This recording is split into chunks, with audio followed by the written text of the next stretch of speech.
So వివాదం ఏంటంటే రెగ్యులర్గా నెయ్యిని సప్లై చేసి కర్ణాటక మిల్క్ ఫెడరేషన్కి సంబంధించిన నందిని నెయ్యిని ఆపివేసి అర్ధాంతరంగా ఆపివేసి చెన్నైకి సంబంధించిన ఏఆర్ డైరీ నుంచి నెయ్యి ఎందుకు కొనుగోలు చేశారు? అది కూడా 2,500కు పైగా ఉంటుంది 1 లీటర్ నెయ్యి. అలాంటిది కేవలం 320 రూపాయలకే వాళ్ళు సప్లై చేస్తానంటే అతి తక్కువకు టెండర్ కోట్ చేశారు కాబట్టి వాళ్ళకి ఎట్లా ఇస్తారు అని. శ్రేష్టమైన ఆవు నెయ్యి కనీసం 2,500 రూపాయలు లేదే రాదు. అలాంటిది కేవలం 320 రూపాయలకు మాత్రమే వచ్చింది అంటే ఎలా ఒప్పుకుంది టీటీడీ సంస్థ అనేది ఇప్పుడు అందరి ముందు ఉన్న లేవనెత్తుతున్న ఒక ప్రధానమైన ప్రశ్న. దీని గురించి డిస్కస్ చేద్దాం. మనతో పాటు శివకుమార్ గారు ఉన్నారు. మీ అందరికీ కూడా తెలుసు, ఆయన ఎగుతులసి ఫౌండేషన్ స్థాపించారు, గో సంరక్షకులు ఆయన. అంతేకాదు టీటీడీ బోర్డు మెంబర్గా అత్యంత కీలకమైన పదవిని నిర్వహించారు. టీటీడీలో అనేక సంస్కరణలు తీసుకురావడంలో ఆయన భాగస్వామ్యం ఉంది. ఇప్పుడు వస్తున్న ఈ నెయ్యి గురించి కావచ్చు, లడ్డూ తయారీ గురించి కావచ్చు, తిరుమల కొండపై అమలవుతున్న అనేక విధానాల గురించి పూర్తి అవగాహన ఉన్న వ్యక్తి. ఆ తిరుమల వెంకటేశ్వర స్వామి గారికి కరడుగట్టిన భక్తుడు శివకుమార్ గారు ప్రస్తుతం మనకు అందుబాటులో ఉన్నారు. అలాగే శోభరాజు గారు ఉన్నారు, మీ అందరికీ కూడా బాగా తెలుసు. తిరుమల తిరుపతి దేవస్థానం సన్నిధిలో ఆస్థాన గాయని పద్మశ్రీ శోభరాజు గారు ప్రస్తుతం మనకు అందుబాటులో ఉన్నారు. అలాగే శైవక్షేత్ర పీఠాధిపతి విజయవాడ కృష్ణానది ఒడ్డున నిర్మించిన అత్యంత పవిత్రమైన ఆధ్యాత్మిక క్షేత్రం శైవక్షేత్ర పీఠాధిపతి శివస్వామి గారు ప్రస్తుతం మనకి లైవ్లో అందుబాటులో ఉన్నారు. ముందుగా ఒకసారి శివకుమార్ గారి దగ్గరికి వెళ్దాం. శివకుమార్ గారు, చాలా బాధగా ఉంది నిజానికి ఇది చెప్పాలి అంటే. ఇందాక నేను అడుగుతూ ఉంటే ఇందులో వీటిని ఏమంటారు అంటే మీ ముఖంలో కనిపించిన ఎక్స్ప్రెషన్ చూడగా నాకు బాధ వేసింది. అంటే మీ నోటేమిటి ఆ పదాలు కూడా పలకటానికి చాలా కష్టంగా ఉంది. ఏంటంటే పంది కొవ్వు, గొడ్డు మాంసం నుంచి తీసిన నూనెల్ని ఆ నెయ్యిలో కలిపారు అంటే మీ ముఖం నుంచి కనిపించిన ఎక్స్ప్రెషన్లో నాకు కనపడ్డాయి. ఎందుకంటే ఒక భక్తుడిగా ఆ బాధ ఉండటం అనేది సహజం. ఒకసారి ఇప్పుడు జరుగుతున్న పరిణామాలన్నీ చూస్తూ ఉంటాయి, ఏమనిపిస్తుంది? మీరు టీటీడీ బోర్డు మెంబర్గా ఉన్నారు. ఓం నమో వెంకటేశాయ. జై గోమాత. ధర్మో రక్షతి రక్షితః. ధర్మాన్ని ఆచరించండి, ఆ ధర్మమే మిమ్మల్ని కాపాడుతుందని చెప్పేసి తిరుమల తిరుపతి దేవస్థానానికి ఎక్కే ముందు అలిపిరి దగ్గర కనిపించేటువంటిది బోర్డింగ్. ఈరోజు ధర్మం ఏటువైపు ప్రయాణిస్తుందనేటువంటిది ఇక్కడ జరుగుతున్నటువంటి పరిణామాలు చూస్తుంటే ప్రపంచవ్యాప్తంగా హిందువులు, గోబంధువులు అందరూ కూడా ప్రపంచవ్యాప్తంగా తిరుమల తిరుపతి దేవస్థానానికి ఇర్రెస్పెక్టివ్ ఆఫ్ పొలిటికల్ పార్టీస్ అక్కడ ఏ రూల్ చేసినా వాళ్ళకి సంబంధం లేదు. వాళ్ళు 24 గంటల నుంచి 48 గంటలు 3 రోజులు కూడా వెయిట్ చేసి స్వామివారిని ఒక్క సెకండ్ కూడా కదండి, కన్ను రెప్పల్లో స్వామి ఇట్లా చూసేసి వెళ్ళిపోతారు.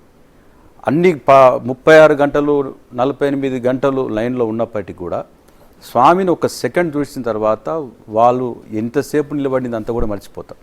నాకు స్వామివారి అద్భుతంగా దర్శనం అయిందని చెప్పి బయటకు వచ్చి డైరెక్ట్గా లడ్డు కౌంటర్ దగ్గరికి బయలుదేరుతారు. ఈరోజు లడ్డూలో ఆ కింది పదం అయితే నా నోటి నుంచి నేను చెప్పలేను. సార్, మా వాళ్ళు లడ్డు ప్రసాదం తెప్పించారు. ఓం నమో వెంకటేశాయ. తిరుమల లడ్డు. మీరు ఇంత పెద్ద సబ్జెక్టు దేశమంతా ప్రపంచమంతా జరుగుతుంటే స్వామివారి లడ్డును మీరు మళ్ళా ఇక్కడ తీసుకొచ్చారంటే వాస్తవానికి ఎప్పుడు ఈరోజు నిండు తెప్పించారా మీరు? మనవాళ్ళు ఎవరో వెళ్ళినట్టున్నారు అక్కడ దర్శనానికి. ఆ టేస్ట్ లేదండి ఇప్పటికి కూడా. టీటీడీ చేస్తున్నటువంటి లడ్డులో ఆ నాణ్యత లేదు, ఆ టేస్ట్ లేదు. ఇది ఓపెన్ ఫ్యాక్ట్. దీన్ని అందరూ అంగీకరించాల్సిందే. మీరు తినండి. సరే, మీరు తినలేకపోతున్నారు, ఆలోచిస్తున్నారా ఏంటి? అయితే లడ్డుల్లో ఆ కింది పదం అయితే నా నోటి నుంచి నేను చెప్పలేను. ఎందుకంటే కోపం వచ్చే పదం, అది ఆగ్రహాన్ని గురువు చేసే పదం. ముఖ్యమంత్రి గారు ఓ ప్రకటన చేసే ముందు, దాని మీద ఒక పబ్లిక్గా అప్పీల్ చేసే ముందు ఎన్డీఏ సమావేశంలో వారికి చాలా ఎక్స్పీరియన్స్డ్ పర్సన్ చంద్రబాబు నాయుడు గారు, వాళ్ళు రాజకీయ కోణంలో ఫైట్ చేసేది వేరే, భక్తుల సెంటిమెంట్స్తోని ముడిపడినటువంటి సంస్థని ఆ ఎన్డీఏ సమావేశంలో మీరు ఏం డెవలప్మెంట్స్ చేయబోతున్నారు అని చెప్పడంలో ఇలా జరుగుతుంది, దీన్ని మనం చేయాలి ప్రక్షాళన అనేటువంటిది ఓపెన్గా ఆ లడ్డూలో మిక్స్ చేసేశారు, అందరు భక్తులకు పంచేశారు, తినేశారు. ఇదంతా జరిగిపోయింది అన్నటువంటి విషయాన్ని వారైతే చెప్పారో అది హిందువుల మనోభావాలని, ప్రపంచవ్యాప్తంగా ఉన్నటువంటి వెంకటేశ్వర స్వామి భక్తులని చాలా బాధ గురి చేసింది, ఆగ్రహానికి గురి చేసింది. కొన్ని చోట్ల భక్తులు వాలంటీర్ మీడియా రోడ్ల మీదకి వచ్చి నిరసన వ్యక్తం చేసే పరిస్థితి వచ్చింది దేశవ్యాప్తంగా. ఈరోజు ఫస్ట్ తిరుమల తిరుపతి దేవస్థానంలో ఇంతకుముందు జగన్మోహన్ రెడ్డి గారు చెప్పినట్టు ముఖ్యమంత్రి గారు బోర్డు కాన్స్టిట్యూట్ చేస్తారు.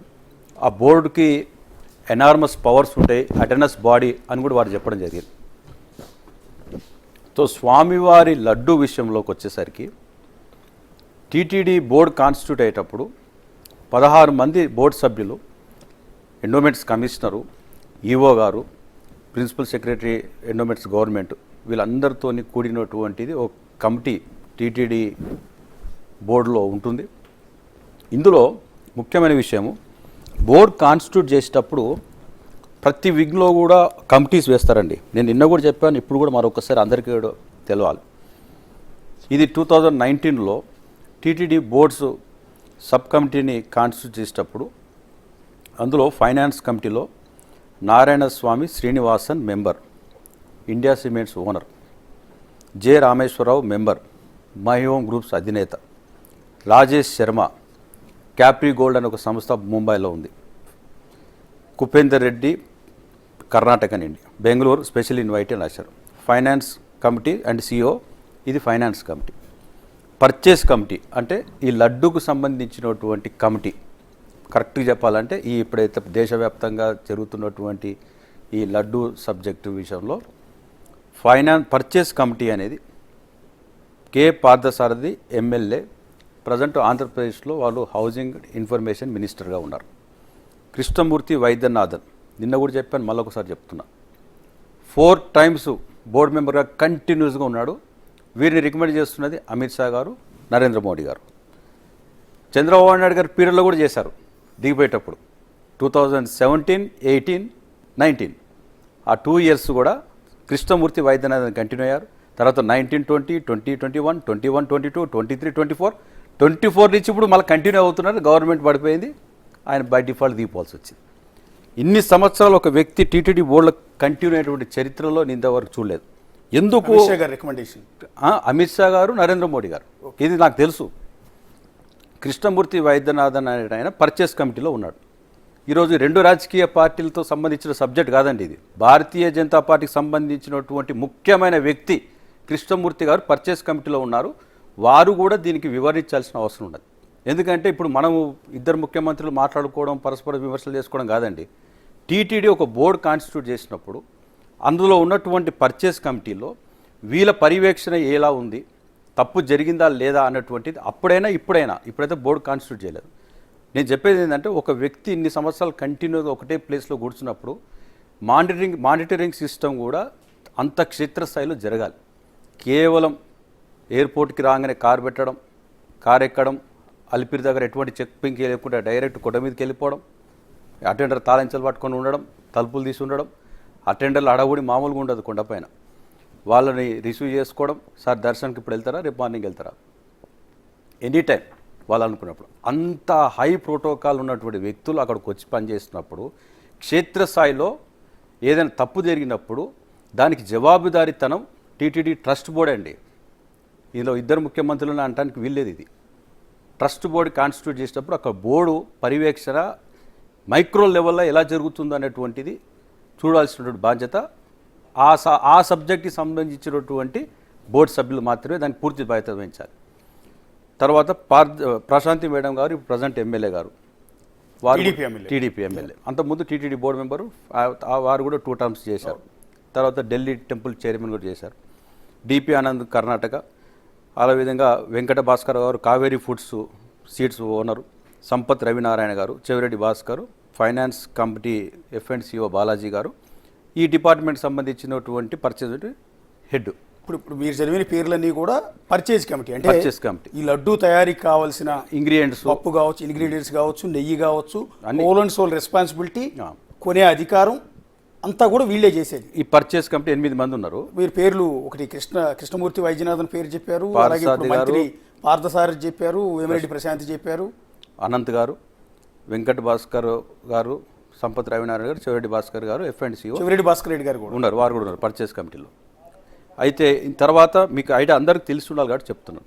తర్వాత వచ్చేది ఇంజనీరింగ్ వర్క్స్ కమిటీ, అందులో కూడా బోర్డు సభ్యులు ఉంటారు. టీటీడీలో సివిల్ వర్క్స్కి కొన్ని వందల కోట్లు కేటాయిస్తారు. ఇంజనీరింగ్ వర్క్స్ కమిటీ ఉంటుంది. తర్వాత ఎస్టిమేట్స్ కమిటీ ఉంటుంది, అప్పీల్స్ కమిటీ ఉంటుంది, హిందూ ధర్మ ప్రచార ఎగ్జిక్యూటివ్ కమిటీ ఉంటుంది. తర్వాత బర్డ్ ట్రస్ట్ అంటే అక్కడ నడుస్తున్నటువంటి హాస్పిటల్కి సంబంధించినటువంటి ఈ ఆర్థోపెడిక్ సంబంధించింది, SVIMS governing council, SVIMS executive board, SVIMS board, governing board, SV college New Delhi. So 11 కమిటీలకి 16 మంది బోర్డు మెంబర్స్ని డిఫరెంట్గా వేయడం అనేది టీటీడీలో వస్తున్నటువంటిది ఆనవాయితీ. సో వీళ్ళేదో తప్పు చేశాడు నేను అనట్లేను. అంటే మీరు ఒక ముందు ఫైనాన్స్ కమిటీ ఒకటి చదివారండి, వాళ్ళ రెస్పాన్సిబిలిటీస్ ఏంటి? అంటే ఫైనాన్స్ అలొకేషన్ జరిగేటప్పుడు టెండర్స్ L1, L2 వచ్చిన వాళ్ళకి ఫైనాన్స్ కమిటీలో ఆ అప్రూవల్ అనేది బోర్డుకి తీసుకొస్తారు. ఈ కమిటీలో తీసుకున్న నిర్ణయాలన్నీ కూడా సబ్ కమిటీలో అవి బోర్డు దృష్టికి వస్తాయి. బోర్డు ఫైనల్గా అప్రూవల్ చేసినాక అవన్నీ రిలీజ్ అయిపోతాయి. అంటే ఇప్పుడు ఈ లడ్డూ కావాల్సిన ఇంగ్రీడియంట్స్ అన్నీ కూడా కొనాలి అంటే ఫైనాన్స్ కమిటీ నుంచి అప్రూవల్ రావాలి. ఫైనాన్స్ కమిటీ అప్రూవల్ రావాలి, పర్చేస్ కమిటీ నుంచి వాళ్ళు క్లియరెన్స్ ఇవ్వాలి, ఇదంతా కరెక్ట్గా జరుగుతుంది అని చెప్పి. అంటే నేను చెప్పేది కమిటీల గురించి నేను ఎందుకు చదివానంటే, 2 పొలిటికల్ పార్టీస్ మధ్యలో జరుగుతున్న ఫైట్లో భారతీయ జనతా పార్టీకి సంబంధించిన ముఖ్యమైన వ్యక్తి కూడా ఆ పర్చేస్ కమిటీలో ఉన్నాడు. వారు కూడా వివరణ ఇవ్వాల్సిన అవసరం ఉన్నది. శివకుమార్ని వివరణ అడగడం వల్ల ఇంట్లో మీకు క్లారిటీ ఉండదు. ఆ సబ్జెక్టులో లోతైనటువంటి సబ్జెక్టులో వాళ్ళకి నాలెడ్జ్ ఉన్నది. ఆ గీ ఎక్కడ ప్రక్రియ జరుగుతుంది, తమిళనాడులో జరుగుతుంది, ఉత్తరప్రదేశ్ జరుగుతుంది, న్యూఢిల్లీలో జరుగుతుంది, పల్మేలో జరుగుతున్నది, శ్రీకాళహస్తిలో జరుగుతున్నది, కర్ణాటకలో జరుగుతున్నది. ఈ 6 ప్లాంట్స్లో గీ తయారవుతున్నటువంటి కేంద్రాల్లో ఏ రోజన్నా ఒక బోర్డు సభ్యుడు వెళ్ళి అక్కడ చూసి వచ్చిండా, దాన్ని ఒకవేళ అక్కడ వెళ్ళి పరిశీలన చేసి ఈ నెయ్యి నిజంగా 400 రూపాయల 475 పైసలు 475 రూపీస్కి పర్ కేజీ నెయ్యి వస్తుంది. అసలు 475 రూపాయలకు నెయ్యి ఏడని వస్తుందా? ఇది రాదనేటువంటి విషయం తెలిసి కూడా టీటీడీకి వనరులకి లోటు లేదు. ఫిక్స్డ్ డిపాజిట్స్ 12,000 13,000 కోట్లు ఉన్నాయి. శ్రీనివాణి ట్రస్ట్లో 1,500 కోట్లు ఉన్నాయి. స్వామివారికి రోజు హుండీలో కోట్లాది రూపాయలు భక్తులు వచ్చి వేసిపోతున్నారు. ఒరిజినల్ గీ కొనడానికి వీళ్ళకి ఏంటి బాధ చెప్పండి? వీళ్ళ జోబులకి ఏమైనా డబ్బులు ఇస్తున్నారా? 15,000 కిలోల నెయ్యి రోజు అవసరం పడుతుంది. 15,000 కిలోల నెయ్యికి 15,000 మంది దోనలను తయారు చేసుకుంటే ఒరిజినల్ నెయ్యి 2,000 రూపాయల లెక్క కిలో కొనుక్కొచ్చి స్వామివారికి నెయ్యి సమర్పించచ్చు కదా. ఈ టెండర్ లేని, ఈ పంచాయతీ లేని, కొట్లాటలు ఎందుకు ఇదంతా? హిందువుల మనోభావాలు మాట మనందరం కలిసి స్వామివారికి సమర్పిస్తున్నటువంటి డబ్బుల్ని ఒక బోర్డు ఖర్చు పెట్టడంలో ఎందుకు ఈ క్వాలిటీ విషయంలో కాంప్రమైజ్ కావాల్సిన అవసరం ఏమున్నది? 400 రూపాయలు పెట్టి నెయ్యి కొనాల్సినటువంటి పరిస్థితి ఎందుకు ఏర్పడ్డది? వెంకటేశ్వర స్వామి అండి, ఆయన కరుణ లేకపోతే మనం ఇక్కడ నిలవలేమండి. ఆయన కరుణ, ఆయన చల్లని చూపుతోని ఈరోజు అందరం కూడా ఇట్లా నిలబడగలుగుతున్నాం, బతకగలుగుతున్నాం. ఒక్క నిమిషం శివకుమార్ గారు, మీరు అన్న మాటలో ఒక ఇంట్రెస్టింగ్ ఎలిమెంట్ ఏంటంటే, స్వామివారి ప్రసాదం తయారీకి కావాల్సిన నెయ్యి కొనటానికి కక్కుర్తిపడి 450 రూపాయలకి నాసిరకం కొనాల్సిన అవసరం ఏంటి అని. అవును, నిజం చెప్పాలి అంటే భక్తుల్ని గనక నెయ్యి కావాలి స్వామివారికి అంటే నెల మొత్తం ఎంత అయితే పడుతుందో అలాంటి రిచ్ భక్తులు బోర్డు మంది ఉన్నారు, వాళ్ళే సప్లై చేస్తారు. నిజానికి నేను క్యాలిక్యులేషన్తో చెప్తున్నాను మీకు, కొనక్కర్లేదు కూడా. 15,000 కిలోలు రోజు స్వామివారికి నెయ్యి కావాలి లడ్డూలు తయారు చేయడానికి. అర్థమైంది కదా? 15,000 కిలోలకి మినిమం 2,000 రూపాయలు మంచి క్వాలిటీ నెయ్యి రావాలంటే మినిమంలో ఎక్కడైతే దానాలు అవన్నీ స్పాన్సర్షిప్ వచ్చినట్టు గోశాలలు నడుస్తాయి రాజస్థాన్లో. అవునండి. గోదాం మహాతీర్థ్ పత్మేడ దత్తు శరణ ఆధ్వర్యంలో 2 లక్షల గోవులు ఉన్నాయి అక్కడ. అవును. వారు చాలా చాలా పవిత్రంగా తయారు చేస్తున్నటువంటి నెయ్యిని ఇప్పుడు నైవేద్యానికి ఉపయోగపడుతున్నాం, ఈ లడ్డులకు ఉపయోగపడతలేదు అది. సో నేను చెప్పేది ఏంటంటే 15,000 మంది మనకి భక్తులు స్పాన్సర్స్ ఒక పిలుపు చంద్రబాబు నాయుడు గారు ఇస్తే చాలు కదా. ఇస్తే స్వచ్ఛమైన ఆవు నెయ్యి రోజు కిలోకి 2,000 రూపాయలు చొప్పున స్వచ్ఛమైన నెయ్యి వస్తుంది. ఈ కాంట్రాక్టర్ల పంచాయతీ ఎందుకు? ఇంకొక చాలా సులువైనటువంటి మార్గం కూడా తెలియజేస్తాను. ఒక్క